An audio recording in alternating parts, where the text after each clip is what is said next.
There are moments in life where arrogance writes a check that reality is more than happy to cash, usually in the most public and humiliating way possible. We live in an era where respect is often measured by the price tag on your clothes or how loud you can talk in a crowded room. But true authority doesn't need to shout.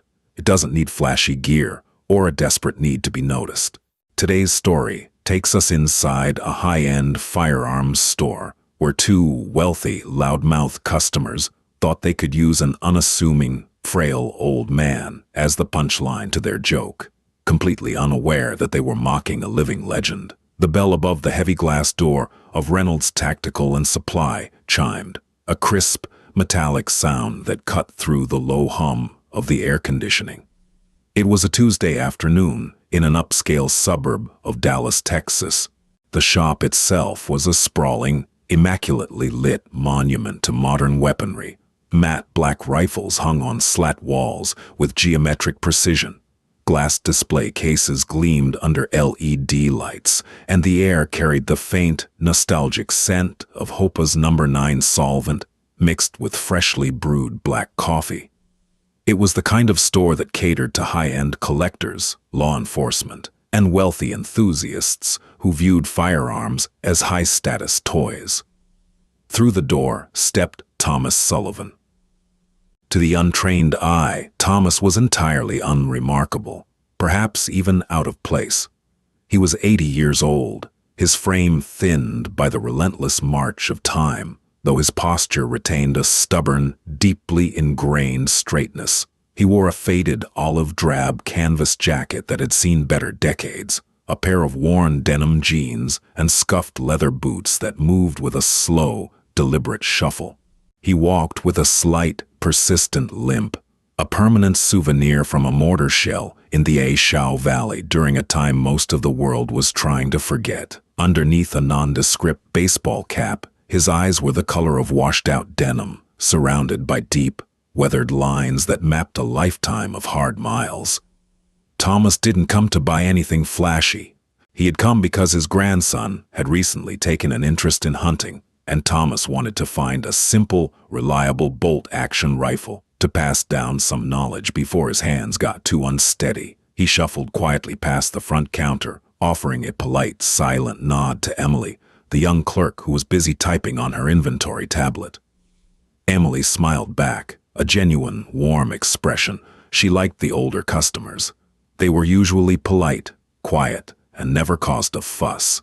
Unfortunately, the same could not be said for the only other customers in the store. Standing near the premium custom build section were Trent Hawthorne and Chad Miller. They were in their late 20s, dressed in a jarring mix of designer streetwear and brand new, stiff tactical pants that had clearly never seen dirt. Trent, the taller of the two, was wearing a tailored vest and a luxury watch that cost more than most people's vehicles.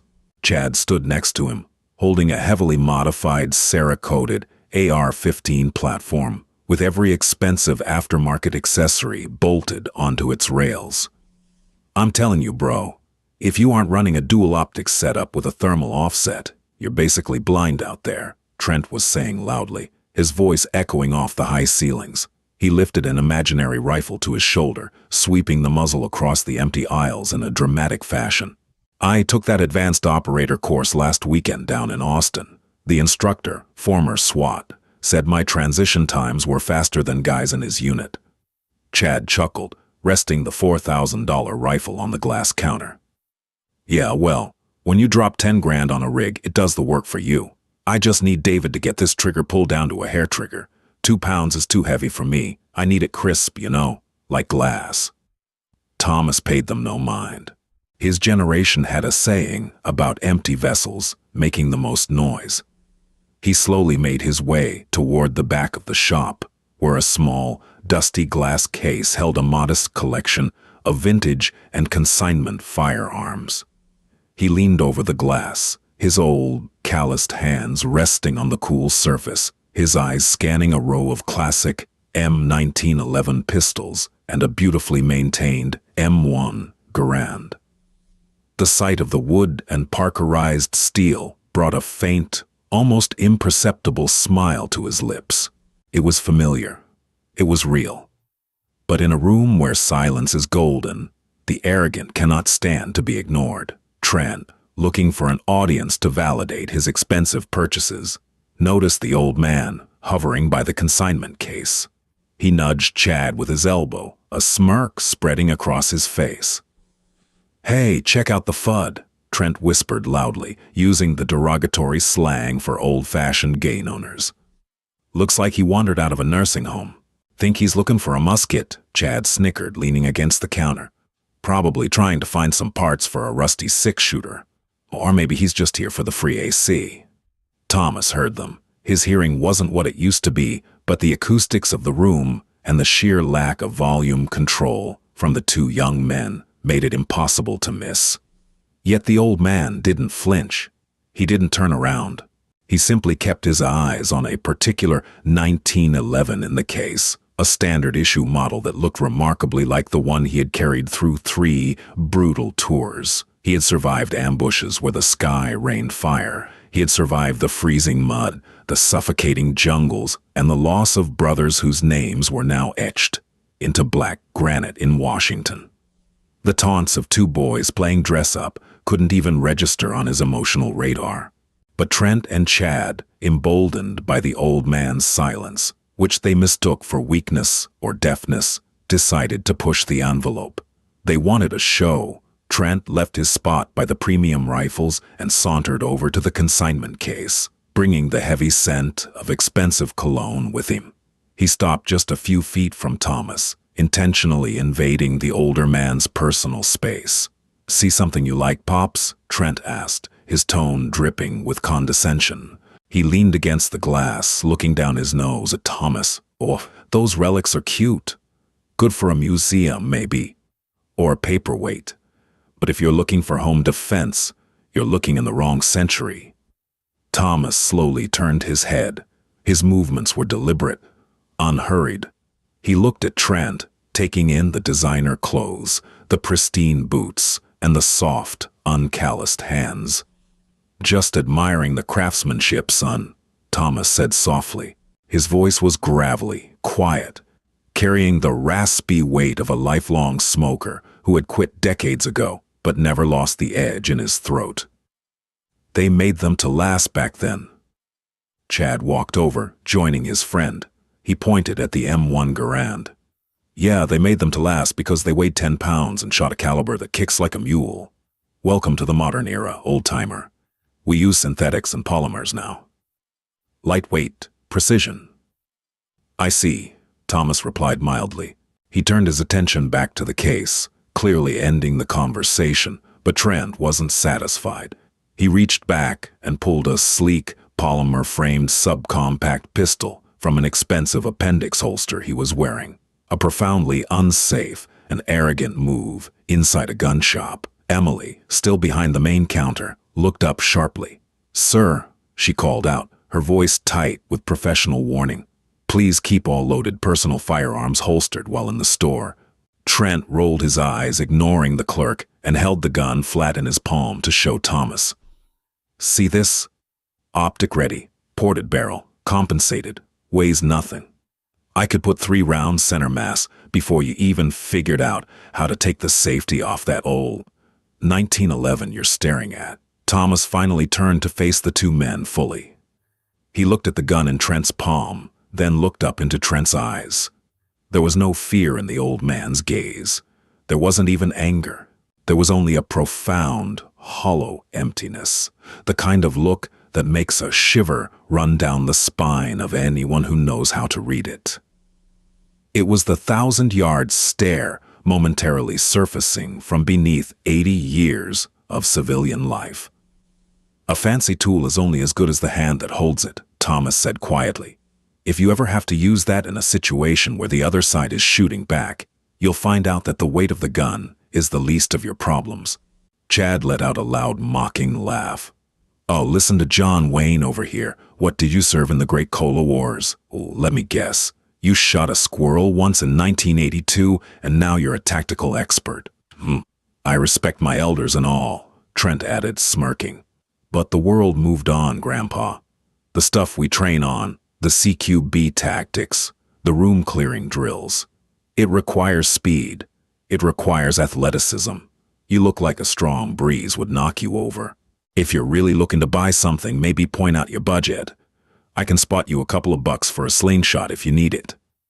Emily had had enough. She stepped out from behind the counter, her face flushed with anger. Hey, that is enough, both of you. You do not speak to other customers that way in this store. Put your weapon away, Trent, or I'm asking you to leave. Trent scoffed, holstering his weapon with an exaggerated sigh. Relax, Emily.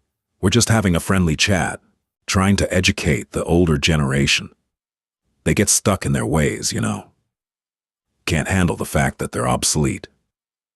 Thomas gently raised a hand toward Emily, offering a reassuring, almost paternal smile. It's all right, miss. Words are just wind. Don't trouble yourself on my account. He turned back to the glass. He had dealt with men like this before. The military was always full of fresh-faced lieutenants who thought their textbook knowledge made them invincible, right up until the first real crack of a supersonic round snapped past their ear. He didn't need to justify himself to a boy who bought his courage with a credit card. See, Chad sneered, leaning in close. He knows his place. Hey, old man. When David gets out here, we'll ask him if he has any antique wooden stocks you can polish. Keep you busy. At that exact moment, the heavy oak door leading to the back office swung open. David Reynolds stepped out of the back office holding a clipboard. David was in his early 50s, a man whose physical presence commanded immediate respect. Broad-shouldered, thick-necked, with a close-cropped haircut graying at the temples, he moved with the tight, coiled energy of a former 75th Ranger Regiment operator. He had served through the chaos of Mogadishu, the initial pushes into Afghanistan, and multiple deployments in Iraq before taking shrapnel to the knee and retiring to open his shop.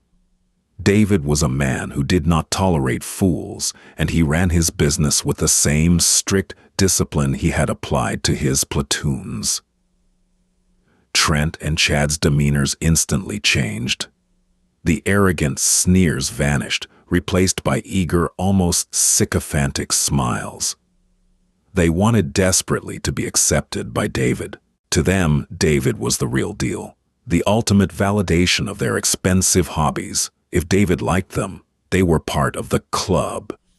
"David, my man," Trent called out, abandoning Thomas and practically jogging over to the shop owner. "Good to see you, brother. I was just telling Chad about that drill you showed me last month. Cut my draw time by 1/10 of a second."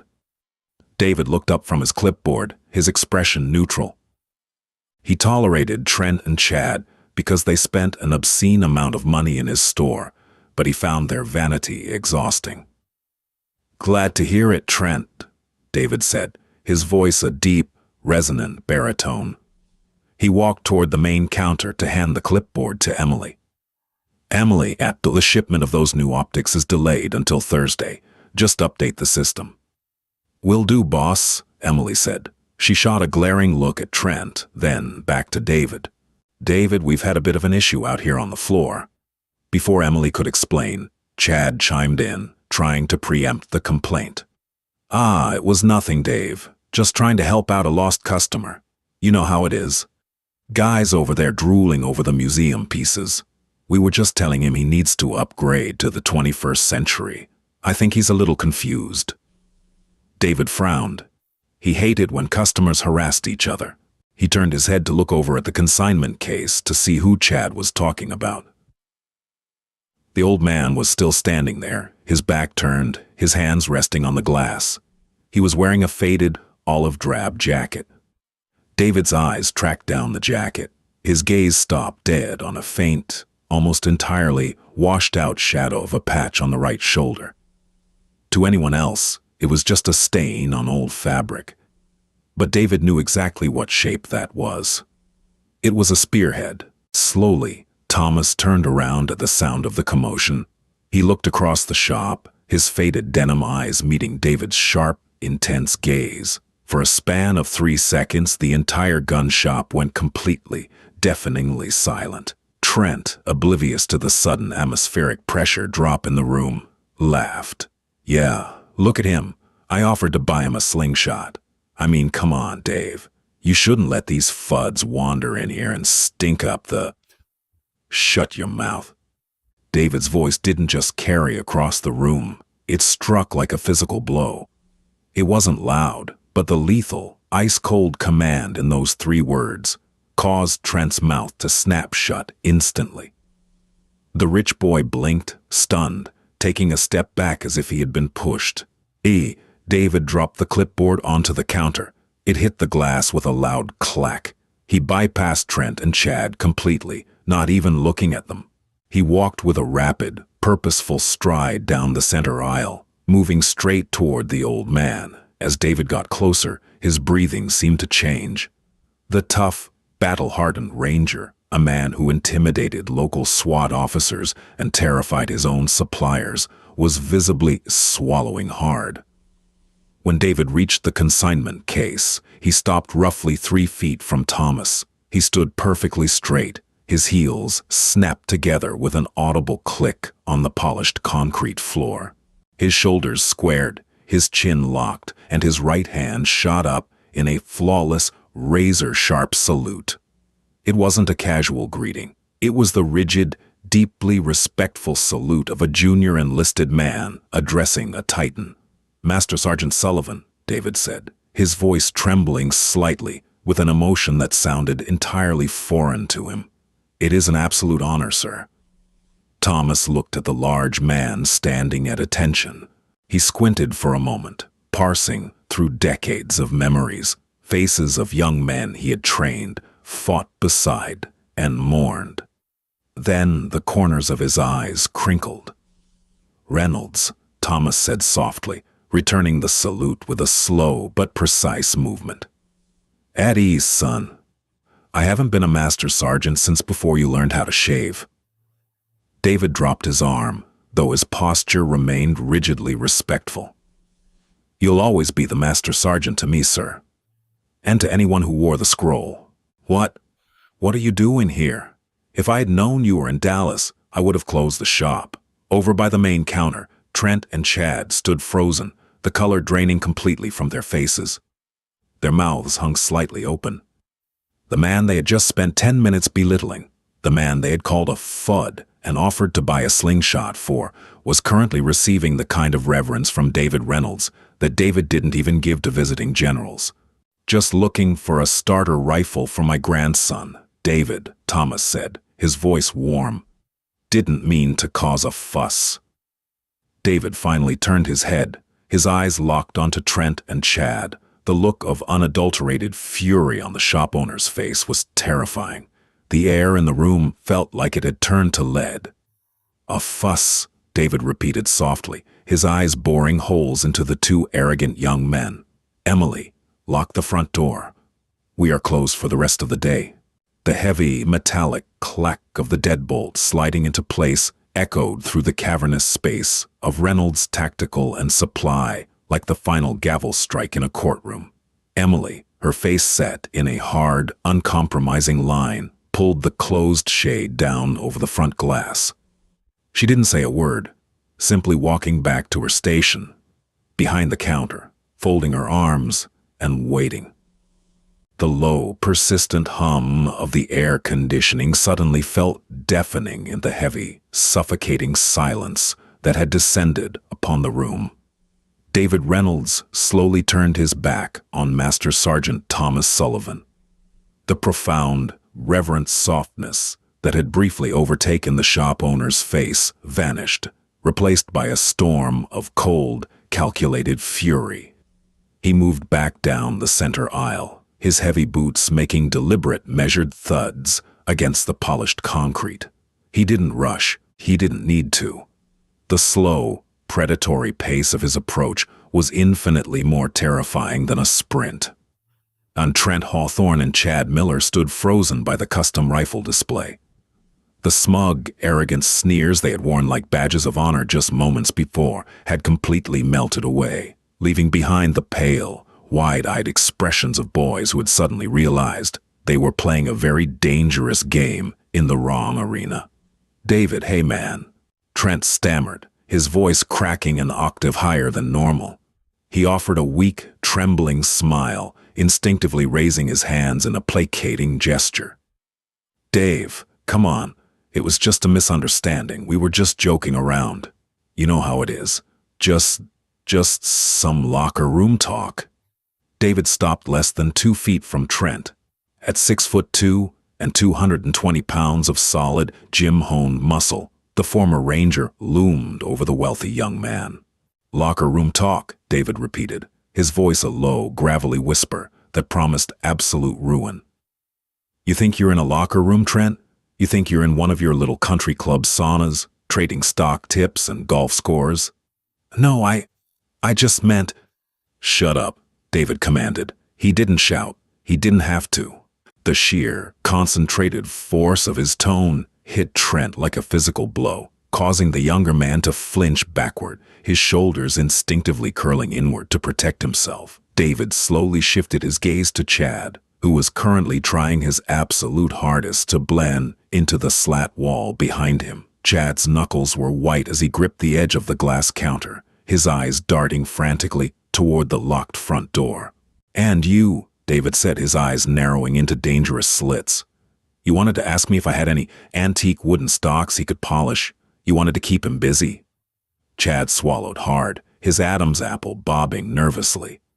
"Dave, we didn't know who he was. He just looked like some old fud."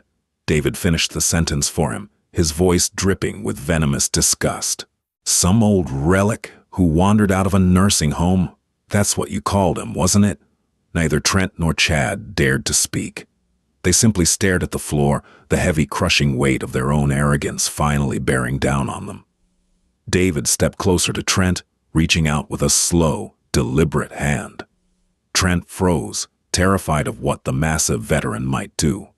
But David simply tapped the rigid, pristine material of Trent's expensive tactical vest. $300 for a plate carrier, David said, his voice echoing in the quiet store. He tapped the holster on Trent's hip. $200 for a custom appendix rig. $4,000 for a rifle you can barely zero yourself. You come in here, you buy the most expensive gear on the wall, and you think you can buy what he has. You think putting on this nylon and carrying polymer makes you a warrior?" Trent kept his eyes glued to the floor, his breathing shallow and rapid. A bead of sweat formed at his temple, tracking slowly down his cheek, leaving a shiny trail through his expensive cologne. "You took a 2-day weekend course in Austin," David continued, his voice rising just a fraction, the anger beginning to bleed through the icy exterior. "You shot at paper targets that don't shoot back.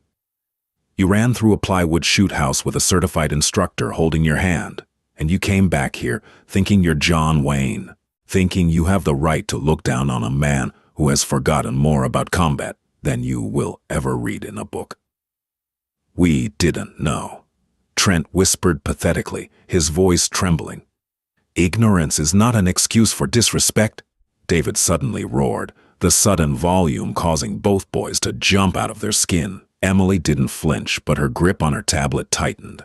Back by the consignment case, Thomas simply watched, his face impassive, an ancient statue, weathering a sudden storm. David took a deep breath, visibly forcing himself to rein in the explosive anger.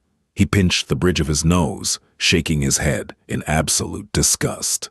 "You boys," David said, his voice dropping back down to that terrifying, lethal whisper, "are everything that is wrong with this industry. You treat firearms like fashion accessories. You treat tactical training like an extreme sport. You have zero discipline, zero humility, and zero respect for the blood that was spilled, so you could stand here in your designer shoes and play dress-up." He stepped back, crossing his arms over his chest, his eyes burning holes into Trent and Chad. "You want to know why I locked the door? Because I'm not going to let you walk out of here until you understand exactly who it is you just insulted. I'm going to educate you, and you are going to stand there. You are going to keep your mouths shut, and you are going to listen." David turned slightly, gesturing toward the back of the store where Thomas stood quietly. The old veteran looked entirely unfazed by the screaming and the tension. He simply watched with those pale, washed-out denim eyes, a silent observer to a dramatic play he had seen performed 1,000 times before in 1,000 different ways. "You see that washed-out patch on his right shoulder?" David asked, his voice steadying, taking on the tone of a strict professor lecturing failing students. "The one you thought was just a stain? That's the ghost of a spearhead. It belongs to MACVSOG, Military Assistance Command, Vietnam, Studies and Observations Group." Trent and Chad stared blankly. The acronym meant absolutely nothing to them. They knew brand names of optics and cyclic rates of modern carbines, but military history was a subject they had entirely ignored. David saw the blank looks and sneered. "Of course you don't know what that is. Why would you? You only care about what looks cool on Instagram. Let me break it down for you in terms your pampered brains can understand. MACVSOG was a highly classified, multi-service United States Special Operations Unit. They conducted covert, unconventional warfare operations prior to and during the Vietnam War. David began to pace slowly in front of them, his hands clasped behind his back. These men operated in places they technically weren't allowed to be. Laos, Cambodia, North Vietnam. They ran deep penetration reconnaissance, sabotage, and pilot rescue missions. The casualty rate for a SOG recon team was over 100%. That means every single man who served on one of those teams was either wounded, killed, or captured. It was a suicide assignment for volunteers only. They were the tip of the spear in a secret war that the government wouldn't even acknowledge for decades. David stopped pacing and pointed directly at Thomas. Master Sergeant Thomas Sullivan was a 1-0, a team leader. He ran Recon Team Texas. In April of 1968, RT Texas was inserted into the A Shau Valley. 6 men, 2 Americans, 4 indigenous Montagnard fighters. Their mission was to locate a suspected North Vietnamese Army logistics hub hidden deep in the triple canopy jungle. The shop was dead silent. Even the air conditioning seemed to have paused. Trent and Chad were staring at Thomas now, no longer seeing a frail old man, but suddenly realizing they were looking at a ghost from a brutal, bloody past. "Within 3 hours of hitting the landing zone," David continued, his voice thick with emotion, "they were compromised. They were tracked by an NVA hunter-killer battalion. A battalion, Trent. That's hundreds of heavily armed, battle-hardened enemy soldiers hunting 6 men." David took a step closer to the boys, making sure they felt the weight of his words. For 3 days, Master Sergeant Sullivan and his team fought a running gun battle through some of the most unforgiving terrain on the planet. No sleep, no resupply. They were entirely cut off. When their radios went down, they fought with rifles. When they ran out of rifle ammo, they fought with sidearms. When the sidearms ran dry, they fought with grenades and knives. They held off wave after wave of NVA regulars. David looked over at Thomas. The old man had lowered his gaze to the floor, staring at the polished concrete as if seeing the damp, bloody mud of the jungle floor. The memories were always there, hovering just behind his eyes. By the end of the 3rd day, David said softly, turning his attention back to the terrified boys. Only 2 men from RT Texas were still alive. Master Sergeant Sullivan and his radio operator. Sullivan had taken a round to the thigh and shrapnel to the shoulder, but he refused to leave his man behind. He physically carried his wounded radio operator for 4 miles through hostile territory to an extraction point, calling in dangerous close artillery strikes on his own position to keep the NVA from overrunning them. David's voice cracked, a rare display of raw vulnerability from the hardened ranger. He swallowed hard before continuing. That radio operator, the man Master Sergeant Sullivan carried through hell on his back, was Corporal Richard Reynolds. My father. The revelation hit the room like a physical shock wave. Trent's jaw dropped open. Chad looked like he was going to be sick. The profound depth of their mistake was finally laid bare. They hadn't just insulted a random customer. They had insulted the man who was literally the reason David Reynolds existed. "My father came home because Thomas Sullivan refused to let him die," David said, his voice dropping to a fierce, protective growl. "My father lived to have a family, to raise me, and to teach me what true honor and sacrifice looked like." Master Sergeant Sullivan was awarded the Distinguished Service Cross for his actions in the Ashau Valley. He was nominated for the Medal of Honor, but the operation was too highly classified for the government to publicly acknowledge at the time. David stepped right up into Trent's personal space, forcing the wealthy boy to look him in the eyes. "He spent 30 years serving this country in the shadows. He trained the men who trained me. He is a living legend in the special operations community. And you—" David's lip curled in absolute disgust. "You offered to buy him a slingshot. You mocked his age. You mocked his service. You pulled a loaded firearm in my store to show off your custom porting to a man who has killed more enemies of this nation in close quarters combat than you have followers on your pathetic social media accounts." Trent's eyes filled with tears of absolute humiliation and terror. Dave, I swear to God, I'm so sorry. I didn't know. Please, I respect the military. I support the troops. You support the aesthetic," David spat, cutting him off completely. "You don't respect the sacrifice. You bought the costume, but you have no idea what it costs to wear the uniform. You think bravery is a commodity you can buy with Daddy's credit card." The heavy silence returned, thick and suffocating. Trent stood frozen, trembling visibly, the blood completely drained from his face. The designer clothes, the expensive watch, the tactical vest. It all looked suddenly ridiculous on him, like a child wearing his father's oversized suit. Chad was literally leaning against the wall for support, his eyes glued to the floor, unable to meet the gaze of anyone in the room. "Dave," Trent whispered, his voice cracking violently. "Please, let me make it right. I'll apologize. I'll buy him whatever he wants. Any gun in the store, it's on me. Just name the price." It was the absolute worst thing he could have possibly said. It was the ultimate proof that Trent Hawthorne had learned absolutely nothing. He still believed that his checkbook was the ultimate equalizer, the magic eraser for any personal failing. David stared at Trent for a long, agonizing moment. The look of anger on the owner's face slowly dissolved into something much worse, profound, unadulterated pity. "You really don't get it, do you?" David said quietly, shaking his head. "You still think this is a transaction. You think you can buy back your honor. You think throwing money at a man who bled for this country is an apology." David turned away from Trent and walked briskly over to the main counter where Emily was standing. He didn't say a word to her. He simply reached over the glass, grabbed the computer mouse, and clicked a few buttons on the inventory and membership screen. A small receipt printer hummed to life, spitting out 2 small slips of paper.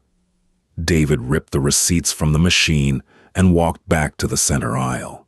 He stopped in front of the 2 boys and shoved the pieces of paper into Trent's chest. Trent instinctively reached up and took them, looking down at the text with confusion.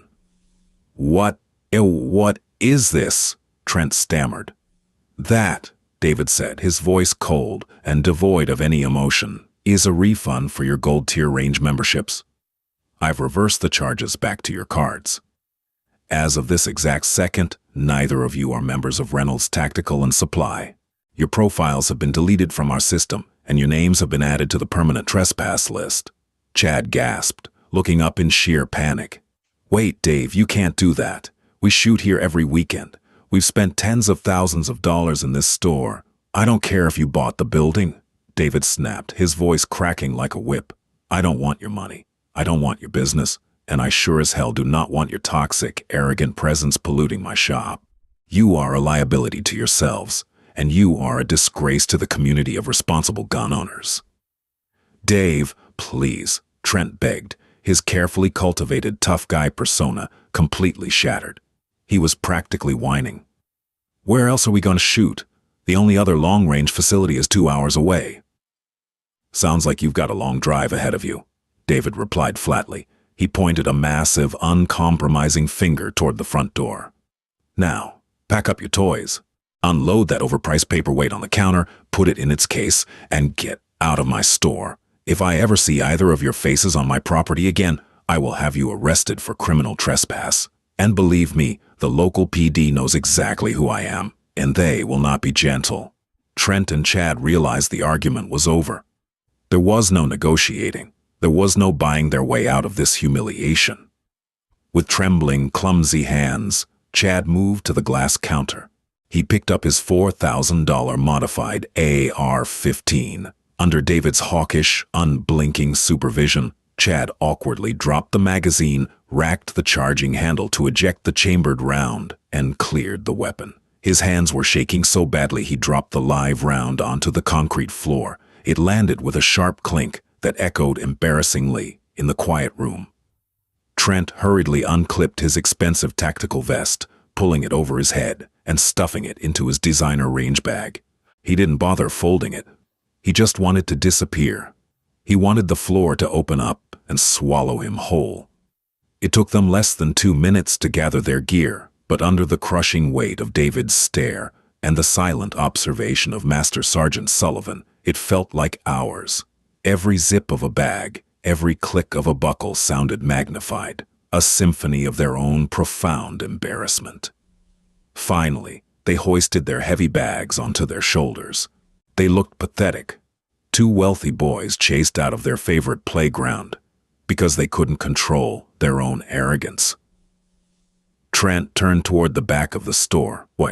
He looked at Master Sergeant Sullivan, who was still standing quietly by the consignment case. Trent opened his mouth, clearly wanting to say something, to offer some kind of apology to the old man, to salvage a tiny fraction of his dignity. Before Trent could speak, Thomas raised a single, calloused hand. It was a gentle motion, almost dismissive, but it carried the absolute authority of a man who had commanded soldiers in the worst environments on earth. "Save your breath, son," Thomas said, his raspy voice carrying easily across the room. He didn't sound angry. He didn't sound vindictive. He sounded terribly, painfully sad for them.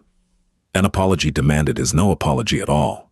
You boys go on home, and maybe next time you look in the mirror, try to figure out what kind of men you actually want to be, instead of just playing dress up.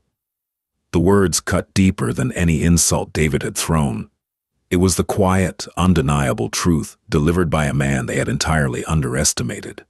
Trent swallowed hard, unable to meet the old man's eyes. He turned, signaling Chad with a frantic nod. Emily marched over to the front door, turned the deadbolt, and pulled the glass open, holding it wide. She looked at them with undisguised contempt as they approached.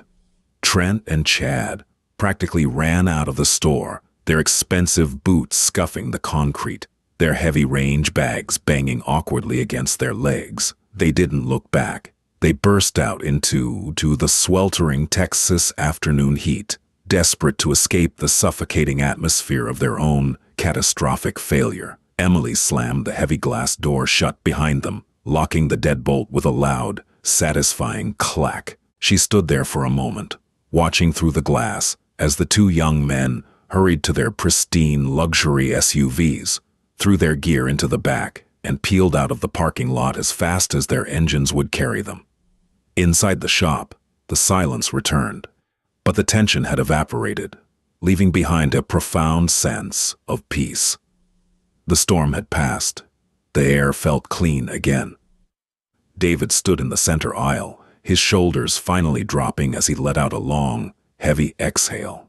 He ran a hand over his close-cropped hair, closing his eyes for a brief second to center himself. Then he turned around and walked slowly back to the consignment case, where an old man in a faded canvas jacket was patiently waiting, his eyes still resting on the classic firearms under the glass. The silence inside Reynolds' Tactical and Supply was no longer heavy or suffocating.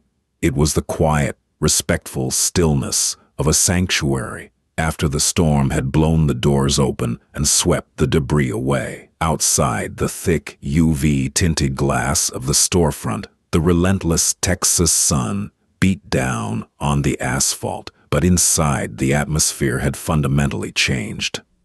The arrogant, toxic energy brought in by Trent and Chad had vanished entirely, leaving in its wake a profound, almost reverent peace. David Reynolds stood in the center aisle for a long moment, his chest rising and falling as he forced the last remnants of his adrenaline-fueled anger to dissipate. He ran a hand over his face, feeling the rough stubble on his jawline, grounding himself in the present. Slowly, the fierce, uncompromising ranger who had just publicly eviscerated two wealthy patrons melted away, replaced once again by the grateful son of a man who owed his life to the quiet figure standing at the back of the room. David turned and walked back toward the consignment case. His footsteps were no longer the aggressive, measured thuds of an enforcer, but the steady, respectful tread of a man approaching an altar. Thomas Sullivan hadn't moved. He stood exactly where he had been before the chaos erupted, his calloused hands resting lightly on the glass counter, his pale denim eyes focused on a beautifully maintained Winchester Model 70 bolt-action rifle resting on a velvet display stand. The old man seemed entirely unbothered by the dramatic expulsion that had just taken place. To a man who had navigated the triple canopy jungles of Vietnam while being hunted by an entire enemy battalion, the tantrums of two spoiled civilians were barely a blip on his radar. "I apologize for the disturbance, Master Sergeant," David said quietly as he stepped up beside the older man. He kept his voice low, his tone carrying a deep, unwavering respect. "I try to maintain a professional environment here, but sometimes the clientele forgets where they are and what the tools on these walls actually represent." Thomas offered a small, raspy chuckle, a sound like dry leaves scraping across a stone patio. He didn't look up from the glass case immediately. "No need to apologize to me, David," Thomas replied, his voice calm and steady. "I've seen boys like that come and go for 60 years. They buy the gear because they're looking for an identity. They think the steel makes the man. It takes a long time, and usually a hard lesson, for them to figure out that it's the other way around. The man makes the steel matter." David nodded slowly, folding his arms across his chest. "You handled them with more grace than I could muster, sir. If it were up to me, I wouldn't have let them off with just a lecture and a revoked membership." "Facial is just what happens when you get too tired to be angry," Thomas said, finally turning his head to look at David. The deep wrinkles around the old veteran's eyes crinkled in a warm, paternal smile. "Besides, you did exactly what a commanding officer should do. You protected the integrity of your house. Your father would have been proud of how you handled yourself today." At the mention of his father, David's tough exterior softened even further. He swallowed hard, the emotion rising thick in his throat. "Thank you, sir. That means more to me than you could possibly know." Thomas reached out and gave David's broad shoulder a firm, reassuring pat. Despite the frailty of the old man's frame, there was a surprising strength in his grip, the lingering ghost of the formidable warrior he had once been. "Now," Thomas said, smoothly changing the subject to ease the emotional weight of the moment. He tapped the glass above the bolt-action rifle. "I didn't come in here to stir up trouble, and I certainly didn't come here to recount the old days. I came because I have a 14-year-old grandson named Daniel, and his mother finally gave me permission to take him up to the lease in the hill country for deer season." David's eyes lit up, the tension fully draining from his shoulders as he slipped back into his element. "That's fantastic news, sir. A boy's first hunt is a milestone. But if you're looking for a rifle for Daniel, you shouldn't be looking in the consignment case." David gestured toward the premium section of the store, the very section Trent and Chad had been hovering around earlier.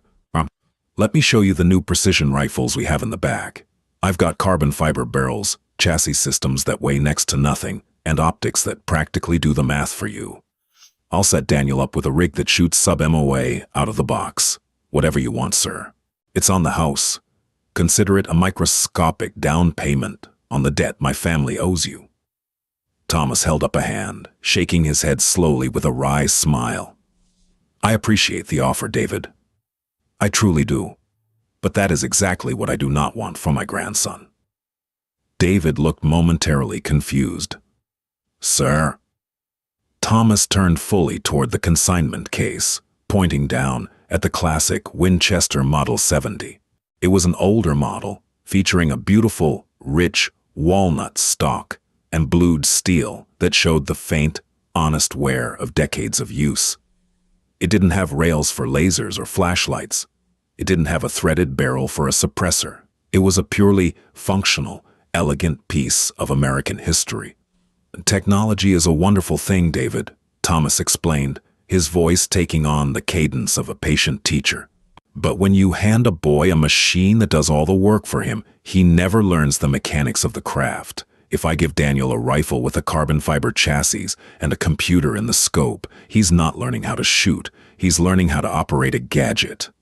Thomas leaned closer to the glass, his eyes tracing the grain of the wood on the old rifle. "I want him to feel the weight of the wood and the steel," Thomas continued softly. "I want him to understand that he has to control his breathing, mind his trigger squeeze, and respect the recoil.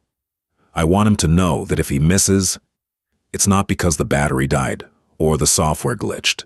It's because he needs to be better. You start a boy on the fundamentals. You teach him patience. You teach him discipline. The fancy gear can come later once he's proven he doesn't need it." David smiled, a genuine wide grin that reached his eyes. It was the exact same philosophy he tried to impart to his own customers, though few ever listened. "Master Sergeant," David said, reaching into his pocket for the keys to the display case. "You haven't changed a bit. Fundamentals first." David unlocked the sliding glass door of the consignment case and carefully reached on the side. He lifted the Winchester Model 70 with the practiced, respectful grace of a man handling a delicate artifact. He checked the chamber twice, ensuring the weapon was clear, before turning and presenting it to Thomas, offering it stock first. Thomas took the rifle. The moment his hands wrapped around the smooth walnut and the cold steel, something imperceptible shifted in his posture. The slight shuffle in his stance vanished. The curve in his spine straightened. For a fleeting second, the 80-year-old grandfather disappeared, and the 1-0 of RT Texas stood in his place, perfectly balanced, entirely at ease with a weapon in his hands. He brought the rifle up to his shoulder in one fluid, practiced motion, resting his cheek against the comb of the stock. He sighted down the invisible line across the store, his pale eyes narrowing in pure focus. He held the position for 5 seconds, perfectly still, before slowly lowering the weapon with a satisfied nod. "Action is smooth," Thomas noted, working the bolt with a sharp, metallic clack-clack. "Trigger breaks clean. Who owned this before it came to you?" "An old rancher out near Abilene," David answered, leaning against the counter. "He passed away last spring. His kids brought his collection in to sell. They didn't care about the history of the guns, just the market value. It broke my heart a little, to be honest. I bought it off them myself. I've been keeping it in the case, waiting for the right person to come along. I think the rifle was waiting for you, sir." Thomas ran his thumb over a small, worn groove in the stock, right where a man's thumb would rest while carrying it through the woods. "It has a soul," he murmured. "Daniel will like this. It'll teach him to respect what he's holding." Emily had quietly walked over from the main counter and was standing a respectful distance away, listening to the exchange. She had worked at Reynolds Tactical for 2 years, and she had never seen David act this way. She had seen him deferential to police chiefs and polite to wealthy investors, but the raw, unfiltered reverence he held for this frail old man was something entirely different. She couldn't help herself. The curiosity and the emotional weight of what had happened earlier were too much to hold back. "Excuse me, Mr. Sullivan," Emily asked softly, stepping slightly forward. Thomas looked up, turning his attention to the young clerk. He offered her a gentle smile. "Just Thomas, sweetheart, or Tom. Mr. Sullivan was my father. Emily smiled back, though her eyes were serious. Tom, what David said earlier, about the Ashau Valley, about carrying his father out. She hesitated, suddenly afraid she was overstepping boundaries by bringing up a traumatic past. I want to say thank you for what you did. I've never met anyone who actually lived through something like that. It's hard to wrap my head around it. Thomas looked at the young woman for a long moment. He didn't see the tattoos on her forearms or the modern clothes she wore. He saw the genuine earnestness in her eyes. But it was a stark contrast to the hollow arrogance of the two young men who had just been thrown out. It's hard for me to wrap my head around it sometimes too, Emily, Thomas said quietly, his voice dropping to a contemplative whisper. He leaned the Winchester gently against the counter. When you're in the middle of it, you aren't thinking about medals or history or being a hero. You're just thinking about the man on your left and the man on your right. You're just trying to make sure your brothers get to see the sun come up one more time. He looked over at David, his eyes filled with a complex mixture of sorrow and profound pride. Your father, Richard, Thomas said to David, his voice thick with memory. He was a good man. He was young, too young, really. Barely 19 when he caught the chopper with us into that valley. He was terrified. We all were. But when the tree line lit up and the world turned to fire, he didn't run. He stayed on that radio, calling in coordinates while the mud around him was practically boiling with incoming rounds. He did his job. David's eyes glistened. He had heard the story from his father's perspective 100 times before his father passed away from cancer a decade ago. But hearing it from the man who had physically carried him out of the jungle was an entirely different experience. My dad used to say that when the shrapnel hit him, he thought it was over. David said softly, his voice wavering just a fraction. He said he couldn't feel his legs, and the radio was smashed. He told me he closed his eyes and waited for the end. And then he said he felt someone grab the drag handle on his harness, and suddenly he was moving. He said you picked him up like he weighed nothing. Thomas let out a heavy sigh, looking down at his scarred, weathered hands. Adrenaline is a strange thing, David. You do what has to be done. I carried him because he would have carried me. That's the only rule that mattered out there. The old man looked back up, his pale eyes locking with David's. He sent me a letter, 10 years ago, right before he passed, Thomas revealed.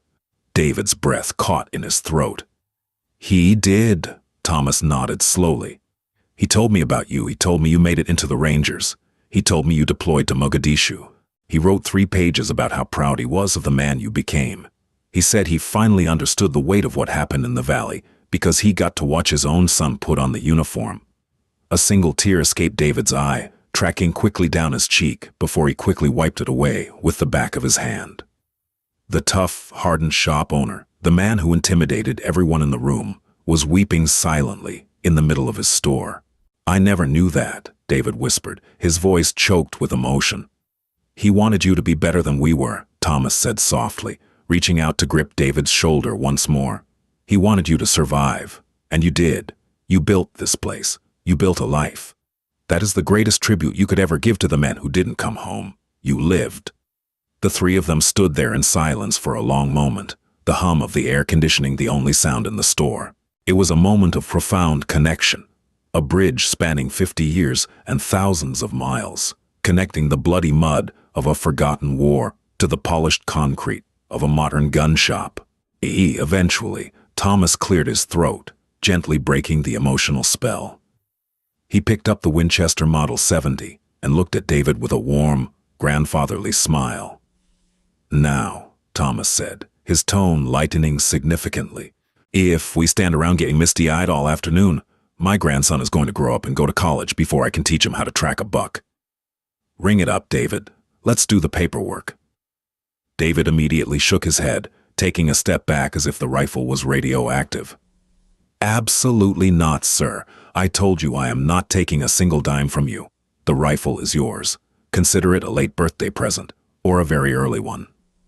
Thomas's expression hardened, just a fraction. The 10 was back. David Reynolds, I did not survive a war to start taking charity in my old age. I came here to buy a rifle for my grandson, and I intend to pay for it. A man appreciates a thing more when he earns it. David knew that tone. He had heard it from his own father, and he had heard it from every senior NCO he had ever served under. It was a tone that left absolutely zero room for negotiation. However, David was also a stubborn former ranger, and he wasn't about to back down entirely. "All right, Master Sergeant," David conceded, holding up his hands in surrender. "You pay for the rifle. The tag says $400. "That is a lie, and you know it," Thomas shot back, his eyes narrowing playfully. "The tag says $850. "The tag is wrong," David said smoothly, not missing a beat. "It's an inventory error. The system says $400, but under one condition." Thomas sighed, leaning against the counter. "I'm listening." "You pay for the rifle," David negotiated, pointing a finger at the old man. "But I provide the ammunition, the hard case, a cleaning kit, a leather sling, and a lifetime VIP pass to my outdoor range for both you and Daniel, free of charge. And if you argue with me on this, I will call my suppliers right now and tell them to halt all shipments to Texas." Thomas looked at the younger man, seeing the desperate, genuine need in David's eyes to do something, anything, to show his gratitude. The old veteran knew when to fight a battle and when to let the other side win. "You drive a hard bargain, son," Thomas said, a slow smile spreading across his weathered face. "Deal. But you better not be giving me that cheap, corrosive surplus ammo." "Only the match-grade stuff for you, sir," David laughed, the tension fully breaking. He gestured toward the front counter. "Emily, get the Master Sergeant set up with the paperwork. I'm going to the back to pull the accessories." For the next 20 minutes, the store felt like a normal, functioning business again, albeit one with a remarkably warm atmosphere. Emily walked Thomas through the required background check paperwork, treating him with the utmost patience and respect. She asked him questions about Daniel, and Thomas happily shared stories about his grandson's recent football games and his growing interest in the outdoors. David emerged from the back room carrying a premium, foam-lined hard case, several boxes of high-grade hunting ammunition, a beautiful handcrafted leather sling, and a top-of-the-line cleaning kit. He packed the Winchester carefully into the case, treating the transaction with the ceremony it deserved. When the background check cleared and the paperwork was signed, Thomas pulled a worn leather wallet from his back pocket and handed Emily 4 crisp $100 bills. She took them gently, ringing up the transaction and handing him the receipt. "Thank you, Thomas," Emily said sincerely. "It was an absolute honor to meet you." "The pleasure was mine, Emily," Thomas replied, tipping his faded baseball cap to her. "Keep this one in line," he added, hooking a thumb toward David. "He gets a little hot under the collar." Emily laughed softly. "I'll do my best, sir." David zipped up the heavy rifle case and grabbed the handle, refusing to let Thomas carry it. "I'll walk you out to your truck, sir. It's the least I can do." Thomas didn't argue. He buttoned up his faded, olive-drab jacket, the washed-out ghost of the MACVSOG patch catching the overhead lights one last time. He turned and began his slow, deliberate shuffle toward the front door. Emily quickly reached under the counter and hit the button to unlock the deadbolt. As Thomas and David approached, she opened the heavy glass door, holding it wide for the two veterans. The sweltering Texas heat rushed into the air-conditioned shop, but neither man seemed to notice. They walked out into the parking lot, side by side. One was a broad-shouldered modern warrior in the prime of his life. The other was a frail, aging ghost from a bygone era. But as they walked, their footsteps seemed to fall in perfect, unspoken synchronization. David loaded the heavy case and the bags of ammunition into the back of Thomas's meticulously kept, older model Ford pickup truck. He closed the tailgate carefully, making sure it latched tight. Thomas turned to David, extending his calloused right hand. "Take care of yourself, David," Thomas said, his pale eyes looking deep into the younger man's soul. You've built a good thing here. Don't let the noise of the world ruin the signal." David gripped the old man's hand firmly, feeling the history etched into the deeply lined palm. "I won't, sir. And please, don't be a stranger. Bring Daniel by the range any time. I'd love to meet him." "I just might do that," Thomas smiled. Thomas opened the driver's side door and slowly climbed into the cab. He rolled down the window, starting the engine, which purred with the smooth, reliable hum of a well-maintained machine. David took a step back from the truck. He didn't wave. He didn't offer a casual goodbye. Instead, the former ranger snapped his heels together on the hot asphalt. He squared his broad shoulders, locked his chin, and brought his right hand up in a flawless, razor-sharp salute. It was a salute born not just of military protocol, but of profound, unyielding gratitude. A salute from a son to the man who gave him a father. Thomas sat behind the steering wheel, looking at the large man standing at attention in the Texas heat. The old veteran's eyes softened. He raised his own hand, returning the salute with a slow, dignified precision.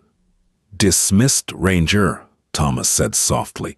David dropped his arm. Thomas put the truck in gear and slowly pulled out of the parking lot, merging into the afternoon traffic. David stood there in the sun for a long time, watching the old Ford until it disappeared around the corner, carrying away a piece of living history. When David finally walked back inside Reynolds Tactical and Supply, the bell above the door chimed cheerfully. Emily was behind the counter, organizing the inventory tablet. She looked up as he walked in. "You okay, boss?" she asked quietly. David looked around his pristine shop. He looked at the walls lined with expensive modern weaponry. He thought about Trent and Chad and the hollow arrogance they had brought into the room. And then he thought about the faded jacket, the quiet demeanor, and the unimaginable burden carried by Master Sergeant Thomas Sullivan. "Yeah, David said, a profound sense of peace settling over him. He walked behind the counter and picked up his clipboard. "I'm perfectly fine. Let's get back to work." The lesson of the day had been permanently etched into the walls of the store. Respect is not something you can buy with a credit card, and authority is not measured by the volume of your voice or the price of your gear. True strength whispers. It doesn't shout. And sometimes, the most dangerous, honorable man in the room is the quietest one, standing in the back, just looking for a simple tool to pass down his legacy. The story of Thomas Sullivan, David Reynolds, and two arrogant boys who learned the ultimate lesson in humility proves that true heroes don't need to shout to be heard. While Trent and Chad thought their expensive gear and loud voices made them untouchable, they found out the hard way that real respect is earned through quiet sacrifice and unwavering honor. Thomas didn't just walk out of that store with a classic rifle for his grandson. He walked out having reminded a hardened former ranger of his proud roots, while putting two entitled bullies exactly in their place without ever raising his voice. If this incredible true story of respect and legacy gave you chills, make sure to hit that like button and share this video with someone who appreciates what true strength really looks like. Don't forget to subscribe to the channel and ring the notification bell so you never miss out on these powerful real-life stories. Let us know in the comments below, what would you have said to those two arrogant customers if you were the store owner? See you in the next video.